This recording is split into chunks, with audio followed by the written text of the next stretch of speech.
The lights on the Kalari ship flickered like dying stars. Commander Zefka pressed her 4 hands against the cool metal wall and felt the ship shake again. Something was hunting them in the dark space between worlds, and her people had no weapons to fight back. The gentle current was not built for war. It was a research ship, designed to study the beautiful things in space. Old stars, colorful gas clouds, and the ancient rocks that floated between galaxies. The Kalari people were peaceful. They had never hurt anyone in their long history. They studied, they learned, and they shared what they found with other species across the galaxy, but now something wanted to hurt them. Zefka's skin was pale blue like shallow ocean water. Her people came from a world covered in warm seas. They breathed water and moved through it like dancers. Their ships were built the same way, smooth and curved, with no sharp edges or angry corners. Everything about the Kalari was gentle. The ship shook again, harder this time. Red lights flashed on the control panels. Her crew looked at her with their large, dark eyes full of fear. They had been running for 2 days now, ever since they found the strange structure near the dead star. It had been huge, bigger than a moon, made of metal that bent light around it. The moment their sensors touched it, something woke up inside. Ships came out of the structure, sleek and dangerous looking. They moved like sharks through water, fast and hungry. The Kalari had tried to run immediately. Their ship was fast, built for long journeys between stars. But the hunter ships were faster. They caught up within hours and began their cruel game. They did not try to destroy the gentle current quickly. Instead, they hurt it slowly. First, they damaged the engines, making the ship slower. Then they broke the communication systems, cutting the Kalari off from help. They destroyed the weapon sensors, even though the research ship had no weapons to begin with. The hunters seemed to enjoy the chase. They would disappear for hours, letting the Kalari think they were safe. Then they would appear again, closer than before, and break something else. It was like a cat playing with a mouse before eating it. Now the life support systems were failing. The air was getting thin and the temperature was dropping. Zefka's crew was getting weak. Soon they would all die in the cold dark of space, far from their warm home seas. She had one choice left. In her command chair was a red button that she had hoped never to use. It was the universal distress signal, a call for help that would reach every species within 50 light-years of their position. The signal would tell everyone exactly where they were and what was happening to them. The problem was that most species were too far away to help. The Galactic Confederation had ships, but they were 3 days away. The Kalari would be dead long before help arrived. The only ships close enough to reach them in time belonged to a species that scared most people in the galaxy: the humans. Zefka had heard stories about humans. They came from a world so dangerous that most scientists said life should not be possible there. The planet had crushing gravity, poisonous air, deadly weather, and animals that existed only to kill other animals. Yet somehow humans had not just survived. They had become the most dangerous predators in their world. When humans finally reached space, they brought their violent nature with them. Their ships were covered in weapons. Their soldiers were trained to fight in conditions that would kill most other species. They treated space like a battlefield and acted like every other species was either an ally to protect or an enemy to destroy. Other species called them Deathworlders and tried to avoid them. The humans did not seem to care. They built their fleets, claimed their territory, and made it clear that they would fight anyone who threatened them or their friends. But the Kalari were not friends with the humans. They had never even met them. The research ship was alone in space with no one to help them except the most feared species in the local galaxy. Zefka closed her eyes and pressed the red button. The distress signal shot out into space at the speed of light. It carried a simple message in the universal language that all space-traveling species understood. Help us. We are dying. Unknown enemies are hunting us. Please save us. The signal reached many ships and stations across the local region of space. Most ignored it. The Kalari were far away and someone else's problem. Some recorded it for later study. A few sent back messages saying they would try to help. But they were too far away. The signal also reached a human fleet patrol ship called the Retribution. Admiral Sarah Chen was in her command center when the communication officer brought her the message. She was a small woman with short black hair and dark eyes that missed nothing. Her uniform was simple and practical, designed for combat rather than ceremony. Scars on her hands showed that she had fought her way up through the ranks. "Admiral," the communication officer said, "we're getting a distress call from a Kalari research vessel. They're being attacked by unknown hostiles about 6 hours away at maximum speed." Chen looked at the star map on her screen. 6 hours was a long time in a space battle. The Kalari ship might already be destroyed by the time her fleet arrived. But she had heard of the Kalari before. They were peaceful researchers who had never hurt anyone. The idea of someone hunting them through space made her angry. "What's our current mission status?" she asked. "Routine patrol, Admiral. Nothing urgent." Chen made her decision quickly, the way humans always did. While other species would have called meetings and discussed options and asked for permission from higher command, she simply acted. "Change course immediately. All ships maximum speed toward the Kalari distress signal. Prepare for combat operations." Her crew moved fast the way human crews always did. Within minutes, 3 heavy cruisers and a carrier group were racing through space toward the unknown enemy. The human ships were not beautiful like the Kalari vessel. They were built for war, thick armor, powerful engines, and enough weapons to destroy small moons. As they flew through space, Chen studied what little information they had. The Kalari message said unknown enemies, which meant these attackers were not part of any known species in the galactic database. That was interesting and dangerous. New species usually meant new technology, and new technology could be a problem. But Chen was not worried. Humans had a simple approach to new problems. Apply enough force until the problem stopped being a problem. They had learned this lesson on their deadly home world, where everything from the weather to the smallest insects tried to kill them every day. The human fleet raced through space toward the dying Kalari ship. In the cold dark between stars, something was about to learn why other species feared the Deathworlders. Behind them, Admiral Chen was already planning the battle. She did not know what they would find when they arrived. She did not know how advanced the enemy was or how many ships they had. But she knew one thing for certain. If someone was hunting peaceful researchers for sport, the hunt was about to turn around. The humans were coming, and they were very good at hunting hunters. The human fleet moved through space like angry sharks. Admiral Chen stood on the bridge of the Retribution, watching the stars streak past as her ships pushed their engines to maximum speed. Around her, the crew worked with the smooth efficiency that made humans feared across the galaxy. The bridge was dark and functional, lit only by the glow of computer screens and status lights. Everything was built for war. The chairs were designed to keep people in place during violent maneuvers. The walls were thick enough to stop enemy fire. Even the air tasted different, recycled and clean, ready for battle. "ETA to target, 4 hours and 30 minutes, reported the navigation officer. She was young, but moved with the confidence of someone who had trained for this her entire life. Humans started learning to fight before they could walk properly. "Sensor report," Chen ordered. The sensor operator, a tall man with mechanical implants replacing his left eye, looked up from his station. "Long-range sensors are picking up multiple contacts around the Kalari vessel. At least 6 ships, possibly more. They're using some kind of stealth technology. Our sensors can barely see them." Chen nodded. Stealth technology was common among predator species. They liked to hunt from the shadows, striking when their prey could not see them coming. It was an effective tactic against most species. It would not work against humans. "Signal the fleet," Chen ordered.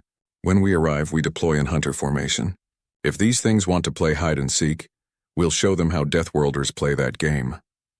The message went out to the other ships in the fleet. The heavy cruisers, unstoppable, defiant, and relentless, acknowledged the order. So did the carrier Indomitable with its squadrons of fighters. Each ship was crewed by humans who had volunteered to serve in space, far from their home world. Most other species avoided military service if they could. Humans competed for the chance to serve on warships. They came from a world where only the strong survived, and they carried that strength with them to the stars. As the fleet raced toward the battle, Chen studied the data they had on the attackers. The Kalari distress signal had included sensor readings from their ship. The enemy vessels were sleek and organic-looking, unlike anything in the galactic database. Their energy signatures were strange, suggesting technology that was very advanced or very different from what most species used. "Admiral," the communication officer called out, "we're getting an update from the Kalari ship. Their life support is down to 6 hours. They're also reporting that the attackers are Playing with them, Chen's face went hard.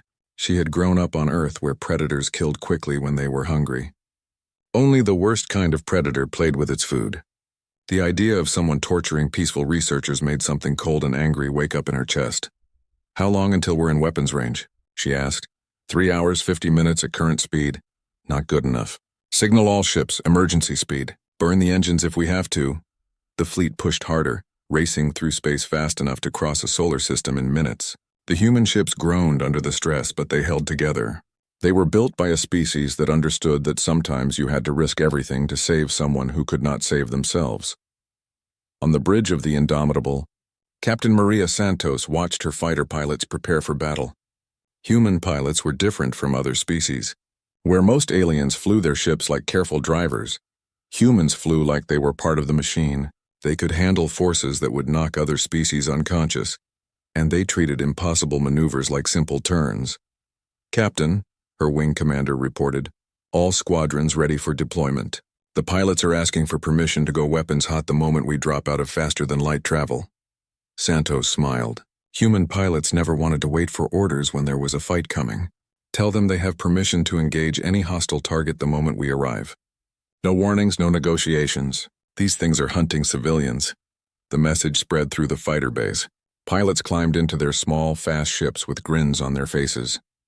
They had trained their entire lives for moments like this. The chance to protect innocent people from predators. Meanwhile, in the space around the Kalari ship, the hunters continued their cruel game. The enemy ships moved like ghosts, appearing and disappearing as their stealth systems bent light around them. They had been playing with their prey for days now, slowly destroying systems and watching the peaceful researchers panic. The lead hunter ship was commanded by something that called itself Devourer of Light. It belonged to an ancient species that had been hunting younger civilizations for thousands of years. They had perfected the art of fear, breaking their victims slowly before finally killing them. Devourer of Light studied the dying Kalari ship with satisfaction.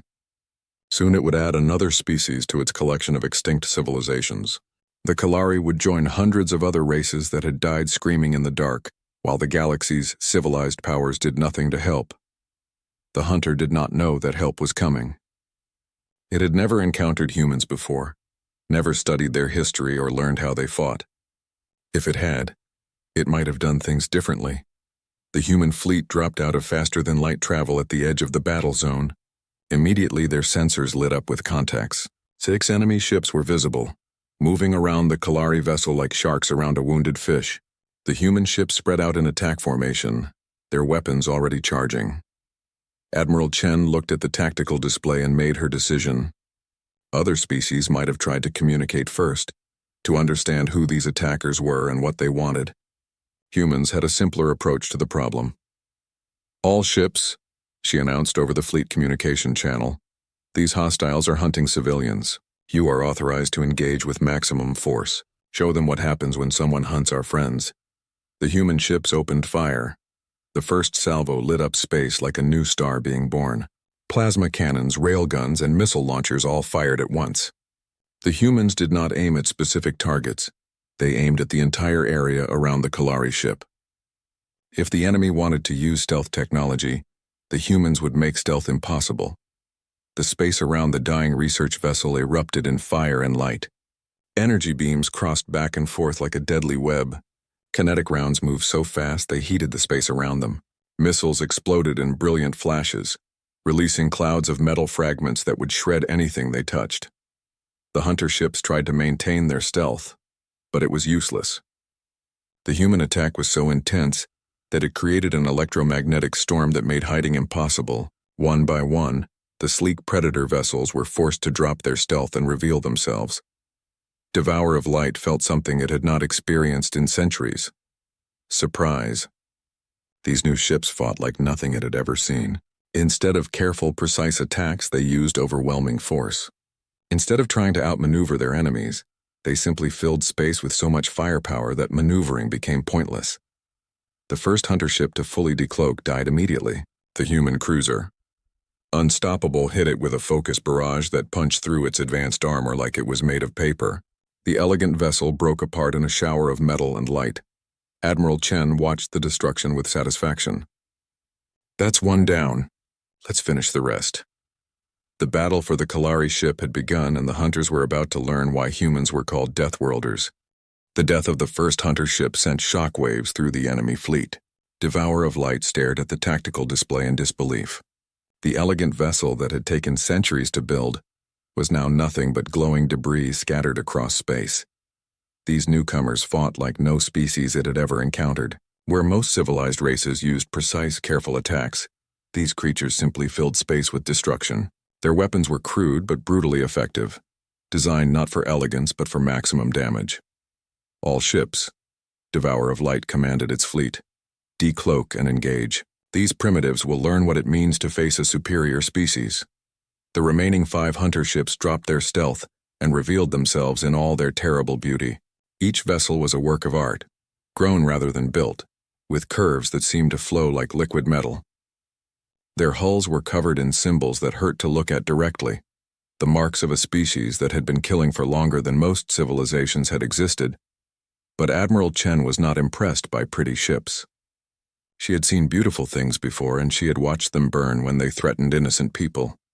Target the largest ship first, she ordered. All weapons full spread. Show them what human engineering looks like. The human fleet concentrated its fire on the lead hunter vessel.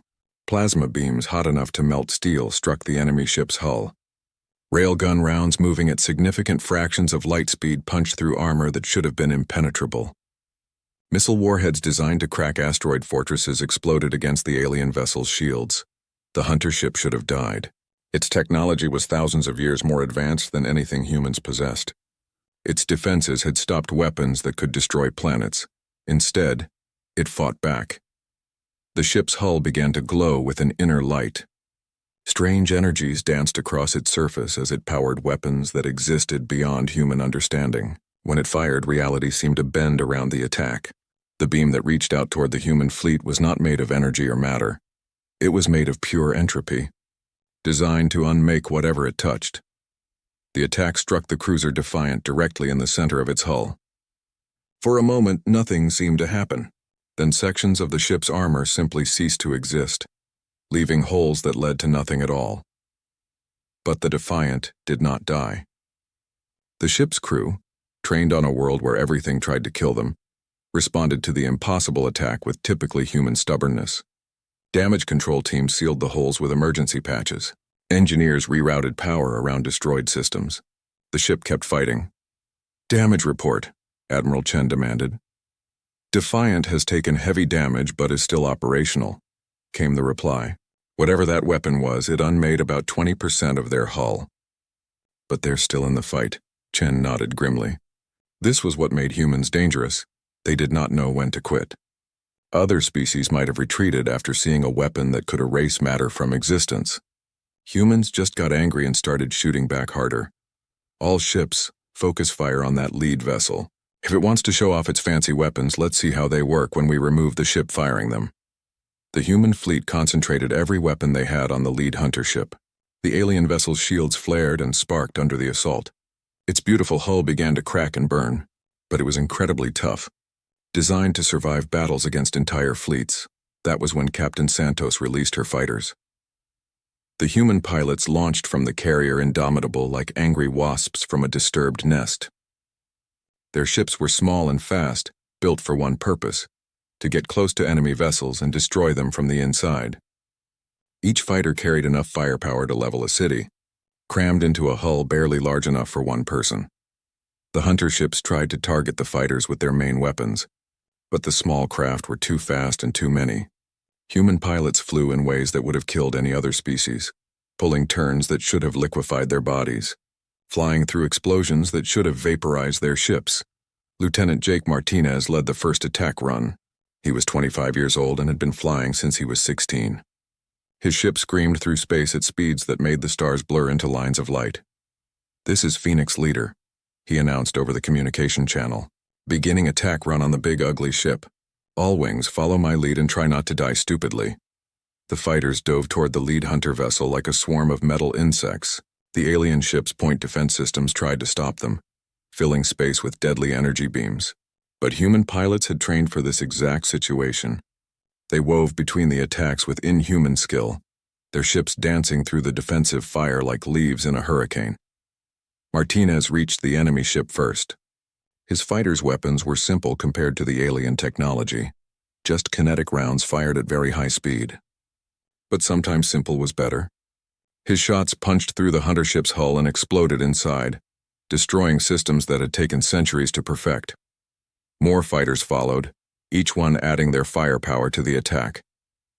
The beautiful alien vessel began to come apart under the assault, its perfect curves torn and broken by human stubbornness and superior numbers. Devourer of Light felt something it had not experienced in thousands of years. Fear. These creatures fought like nothing in its long experience. They should have been terrified by superior technology. Instead, they seemed to get more dangerous when faced with impossible odds. The hunter ship's hull cracked open like a broken egg. Atmosphere rushed out into space, carrying with it the remains of technology that predated most civilizations. The elegant vessel that had terrorized the galaxy for millennia died with a silent explosion that lit up the darkness. Admiral Chen watched the destruction and felt a cold satisfaction. That's 2 down. 4 to go. The remaining hunter ships tried to retreat, but it was too late. The human fleet had them surrounded, and humans did not believe in letting enemies escape to fight another day. The battle continued as the Deathworlders showed the ancient predators what real hunting looked like. One by one, the remaining hunter ships fell. The Unstoppable caught one trying to flee and tore it apart with concentrated fire. The Relentless trapped another between asteroids and pounded it until it stopped moving. The fighters swarmed over the last 2 vessels like piranha, stripping away their defenses piece by piece until there was nothing left but scrap metal. In less than an hour, the entire hunter fleet was destroyed. 6 ships that had terrorized the galaxy for centuries were now nothing but glowing debris floating in space. The Kalari vessel, Gentle Current, drifted alone in the aftermath, its crew unable to believe what they had just witnessed. The humans had arrived and destroyed their attackers so completely that nothing remained but memories and wreckage. Admiral Chen looked at the tactical display and saw that the battle was over. The unknown enemies were dead, and the peaceful researchers were safe. It was a good day's work. Signal the Kalari ship, she ordered.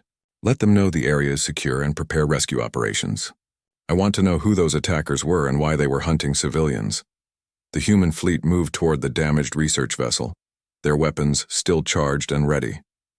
The battle was over, but Admiral Chen had a feeling that this was just the beginning of something much larger. In the wreckage of the hunter ships, emergency beacons began to activate, sending signals to a hidden base deep in the space between stars. The Devourers had lost a hunting pack, but they were far from finished. Soon they would learn that they had made a terrible mistake by hunting in human space. The human rescue shuttle moved slowly toward the Kalari ship, its hull scarred from the recent battle. Inside, Admiral Chen sat across from a medical team and tried to prepare herself for first contact with a species she had only heard about in reports. The Kalari were known throughout the galaxy as peaceful researchers. They had never fought a war, never conquered another world, never even raised their voices in anger. To the humans who came from a world where violence was as natural as breathing, the Kalari seemed almost impossible to understand. The shuttle docked with the Gentle Current with a soft thud that echoed through both vessels. Chen checked her sidearm out of habit, then reminded herself that she was here to help, not fight. The airlock cycled open with a hiss of equalizing pressure. The first thing Chen noticed was the smell, salt water and something like ocean plants. The second thing she noticed was how different the ship's interior was from human vessels, where human ships were built for war. With straight lines and hard angles, the Kalari ship curved and flowed like something that had grown rather than been built. Commander HFY waited in the airlock, her forearms spread in what Chen hoped was a peaceful gesture. The Kalari was tall and graceful, with blue-green skin that seemed to shimmer in the soft light. Her large dark eyes looked at Chen with a mixture of gratitude and terror. Admiral Chen, HFY said in careful, accented English, I am Commander HFY of the research vessel Gentle Current. We owe you our lives. Chen studied the alien commander and tried to project calm authority. She had dealt with other species before, but always in military situations. This was different. These were civilians who had been hunted by something that should have killed them. Commander, Chen replied simply, are you and your crew injured? Do you need medical assistance? The directness of the question seemed to surprise Zefka. Other species would have started with formal greetings and diplomatic protocols. Humans cut straight to what mattered. We have some injuries from the attacks, Zefka admitted. Our life support systems are failing, and several crew members are suffering from oxygen deprivation. Chen turned to her medical team. Get to work. Help anyone who needs it. She looked back at the Kalari commander. We need to talk about those ships that attacked you. What were they and why were they hunting your people? They moved deeper into the Kalari ship, past crew members who stared at the humans with wide, frightened eyes. Chen understood their reaction. To a species that had never known violence, humans probably looked like walking nightmares, predators barely contained in civilized form. In the ship's main research lab, Zefka showed Chen what they had discovered before the attack. The holographic display showed a massive structure hidden near a dead star, built from materials that did not appear in any galactic database. We found this 3 days ago, Zefka explained. It's ancient, older than any known civilization in this part of the galaxy. When we tried to scan it, those ships came out and began hunting us. Chen studied the image with growing concern. The structure was huge, the size of a small moon and clearly artificial, but it was also clearly not built by any known species. The architecture was wrong, designed by minds that thought in ways that most civilizations could not understand. What did your sensors tell you about the structure? Chen asked. Very little, Zefka admitted. Our scans were blocked by some kind of interference, but we detected energy signatures that suggest the structure is still active, still occupied. Chen's expression hardened. An unknown alien base in this region of space was a threat to every peaceful species in the area. And if it was home to the creatures that had attacked the Kalari, it needed to be dealt with. I need all the data you collected, Chen said. Sensor readings, navigation logs, everything. Zefka hesitated. Admiral, with respect, this is a scientific discovery. It should be studied by researchers, not destroyed by military forces. Chen looked at the Kalari commander with something approaching pity. The peaceful species still did not understand what they had stumbled into. Commander, Chen said quietly, those ships that attacked you weren't trying to drive you away from a scientific discovery. They were hunting you for sport. They wanted to kill you slowly for fun. That's not science, that's predation. The truth of it hit Zefka like a physical blow. In her entire life, she had never encountered true malice. The idea that someone might cause pain simply because they enjoyed it was almost beyond her ability to understand. But why? She whispered. We never harmed anyone. We were just studying the structure. Because they could, Chen answered simply. Some species hunt for food, some hunt for territory. These things hunt because they enjoy the fear and pain of their victims. Chen's communication device chimed with an incoming message. She activated it and saw the face of her intelligence officer, Lieutenant Commander Torres. Admiral, Torres reported, we've analyzed the wreckage of those enemy ships. You're not going to like what we found. Report, Chen ordered. The technology is thousands of years more advanced than anything in our databases. But more importantly, we found data storage devices in the wreckage. According to what we've been able to translate, these creatures call themselves the Devourers. They've been hunting and killing entire civilizations for millennia. Chen felt a cold anger building in her chest. How many civilizations? Hundreds, Admiral. Maybe thousands. They keep records of their kills like trophies. And according to their data, they have a main base hidden somewhere in this region of space. Zefka listened to the conversation with growing horror. You mean they've done this before? To other species? Many times, Chen confirmed. And they'll keep doing it until someone stops them. The Kalari commander's forearms trembled. What can we do? We're researchers, not warriors. We don't even have weapons on our ship. Chen looked at the alien with something approaching respect. Despite her fear, Zefka was still thinking about her duty to protect her people and other innocent species. You don't need to do anything, Chen said. This is what humans do. We stop predators. Over the next few hours, human technicians worked with the Kalari crew to repair their ship's critical systems.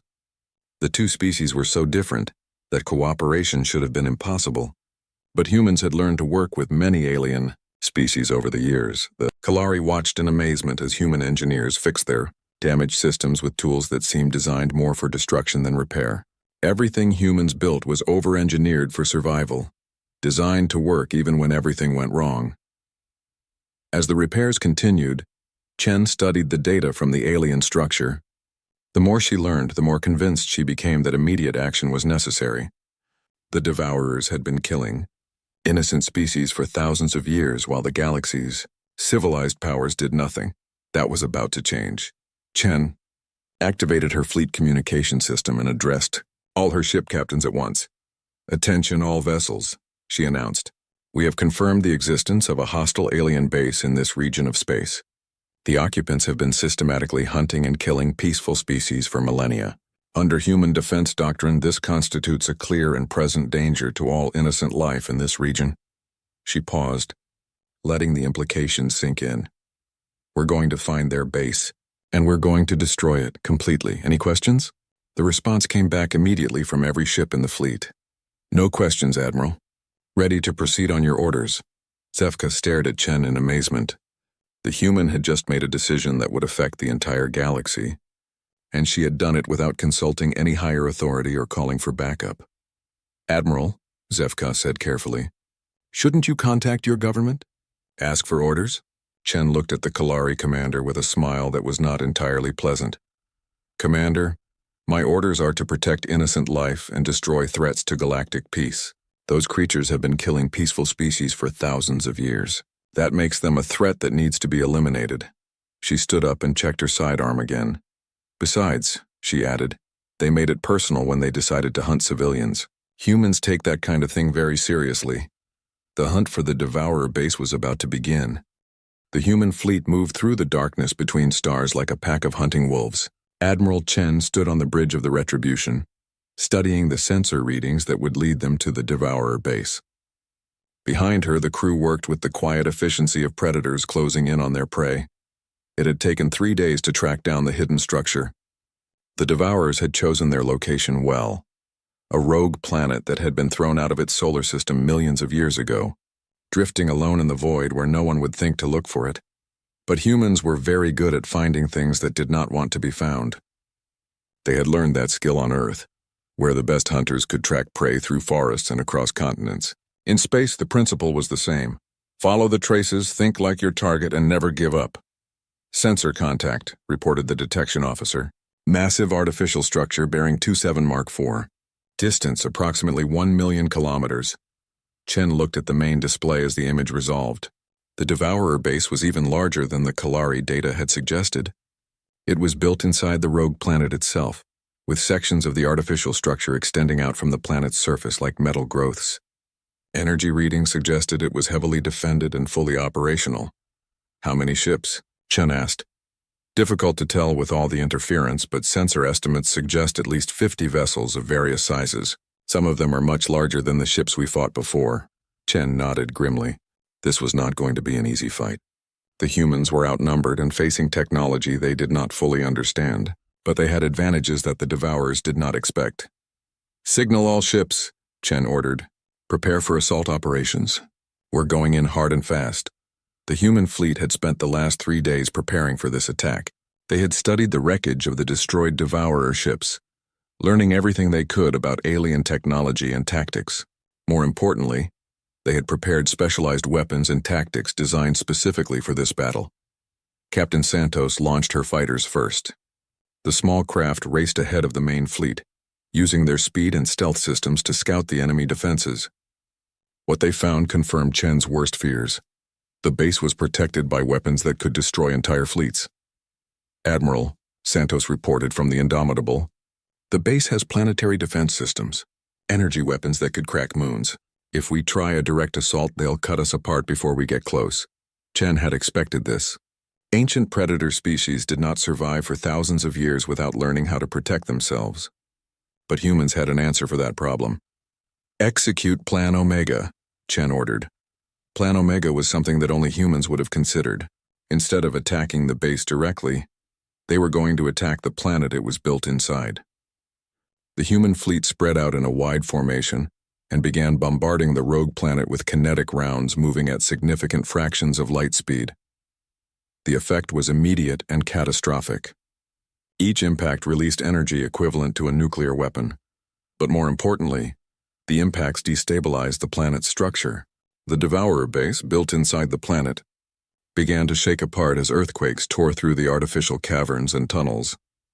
The Devourers responded quickly, launching their ships to defend their ancient stronghold. But they made a critical mistake. They expected the humans to fight like a civilized species, with careful tactics and minimal collateral damage. Instead, the humans fought like the apex predators they were. Lieutenant Martinez led his fighter squadron into the enemy formation with weapons blazing. The Devourer ships were larger and more advanced, but human pilots had trained for this exact situation, fighting against superior numbers and technology. Phoenix Squadron, this is lead, Martinez announced over the communication channel. Remember your training. These things are predators, but we're bigger predators. Show them what Earth evolution looks like. The human fighters swarmed over the enemy ships like angry insects. Each pilot flew with a reckless courage that would have terrified most species. They pulled maneuvers that should have killed them, absorbed damage that should have destroyed their ships, and kept fighting long after any reasonable person would have retreated. The Devourer ships found themselves facing an enemy that simply would not die. Human fighters that lost engines kept fighting on momentum. Pilots whose life support systems failed held their breath and kept shooting. One fighter, its entire front section blown away, continued the attack by ramming an enemy ship and detonating its remaining weapons inside the target's hull. Meanwhile, the human capital ships engaged the larger Devourer vessels in close combat. The aliens had superior technology, but humans had superior tactics. They fought as a coordinated pack, covering each other's weaknesses and concentrating fire on isolated targets. The cruiser, Unstoppable, found itself facing 3 enemy ships at once. The Devourer vessels attacked with weapons that bent space itself, trying to crush the human ship with gravitational forces. But the Unstoppable had been built by people who understood that sometimes you had to endure the impossible. The ship's hull groaned under the assault, but it held together. Human engineering was not elegant, but it was incredibly tough. When the enemy ships moved in for the killing blow, the Unstoppable surprised them by ramming the lead vessel at full speed. The collision should have destroyed both ships. Instead, the human vessel's reinforced hull punched through the alien ship's elegant armor like a hammer through glass. The Devourer ship broke apart, its advanced technology useless against simple kinetic force applied with enough determination. Deep inside the rogue planet, the ancient Devourer leadership watched their fleet being destroyed with growing panic. They had ruled the darkness between stars for millennia, feeding on the fear and pain of younger species. Nothing had ever challenged them successfully. Now they faced an enemy that seemed to get stronger the more damage it took. The humans did not retreat when faced with superior technology. They did not surrender when outnumbered. They just kept fighting with a determination that bordered on insanity. The Master of the Hunt, an ancient creature that had personally overseen the extinction of dozens of civilizations, made the decision to activate the base's ultimate weapon, a device that could destroy entire star systems by causing their suns to collapse. But the weapon required time to charge, and time was something the Devourers no longer had. Admiral Chen had been monitoring the energy readings from the planet's surface. When the massive power spike appeared on her sensors, she knew immediately what it meant. The enemy was preparing some kind of superweapon. Her response was typically human in its directness. All ships, emergency speed. Target the energy source and hit it with everything we have. If we let them finish charging that weapon, this entire region of space is going to become uninhabitable. The human fleet dove toward the planet like falling meteors. The remaining Devourer ships tried to stop them, but it was too late. Human determination, backed by human firepower, could not be stopped by anything the ancient predators could throw at them. The final assault on the Devourer base was brutal and decisive. Human Marines, trained to fight in conditions that would kill most other species, penetrated the planetary fortress through breaches torn in its hull by naval gunfire. They fought through corridors filled with horrors that had been collected from across the galaxy, past chambers containing the preserved remains of extinct civilizations. In the deepest part of the base, they found the Master of the Hunt and the last of the Devourer leadership. The ancient creatures had ruled through fear for so long that they had forgotten how to face an enemy that was not afraid of them. The battle lasted less than 10 minutes. When it was over, the species that had terrorized the galaxy for millennia was extinct. Admiral Chen stood in the ruins of the Devourer command center, looking at the records of their crimes. Hundreds of civilizations had died here, their final moments preserved as entertainment for creatures that fed on suffering. "Admiral," her communication officer reported, "we're detecting survivors in the lower levels. Multiple species, many of them from civilizations that were supposed to be extinct." Chen nodded. The Devourers had kept some members of their victim species alive, preserving them like museum pieces. Now those survivors would be free to rebuild their civilizations or find new homes among the stars. "Begin rescue operations," Chen ordered, "and signal command. Tell them we've eliminated a significant threat to galactic peace." As the human fleet worked to rescue the survivors and destroy the remaining Devourer technology, news of the battle spread across the galaxy. The reaction was immediate and profound. The peaceful species celebrated. For the first time in millennia, they could explore the galaxy without fear of ancient predators hunting them in the darkness. The more aggressive species took note and decided that perhaps it was better to have humans as allies than enemies. And in the depths of space, other predator species that had been considering hunting expeditions into this region of the galaxy quietly changed their plans.